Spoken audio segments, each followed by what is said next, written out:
جب دو سگے بھائی آپس میں جھگڑتے، تو میں تکرار، باس مباس، چھوٹی چھوٹی باتوں پہ انسان کو ہنسی آتی ہے کہ اس کو اشرف المخلوقات کہا گیا، مخلوقات میں سب سے اشرف کہا گیا، اور چھوٹی بات پہ لڑ رہا ہے۔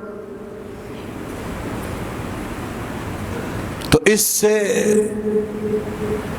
ان کے آپس کے تعلقات ختم ہو جاتے ہیں، بھائی بھائی کا دشمن بن جاتا ہے، عید پہ بھی ملنے نہیں جاتا ہے، بیماری آتی ہے، بیماری تو چھوڑو، گھر سے جنازہ اٹھ رہا ہوتا ہے، یہ بھائی وہاں نہیں جاتا، اتنی دشمنی، وجہ جھگڑا، وجہ تو میں، وجہ تکرار۔ یہ بات ہمیشہ ہمیں یاد رکھنی چاہیے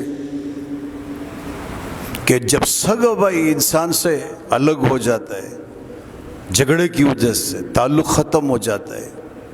بلکہ میں یہ عرض کروں گا کہ جھگڑے کا ایک بڑا نقصان یہ ہے، جھگڑے کا، کہ انسان کمزور پڑ جاتا ہے۔ کیا ہو جاتا ہے؟ کمزور۔ آپ کا دوست ہے، آپ نے اس سے بلا وجہ جھگڑا کیا، آپ کی کمر مضبوط تھی، کمزور پڑ گئی۔ آپ نے بھائی سے جھگڑا کیا، سلام کلام ختم، آپ کمزور پڑ گئے۔ مجھے ایک ساتھی نے بتایا کہ جب ہم بھائیوں میں اتفاق تھا تو ہم طاقتور تھے، مجال ہے گاؤں کے لوگ ہمیں آنکھیں دکھائے، کہنے لگے اب ہم بھائیوں میں اختلاف ہے، میں گاؤں میں ہوں، وہ کراچی میں، اختلاف ہے، اور پورے گاؤں کو پتہ ہے ہمارے درمیان اختلاف ہے۔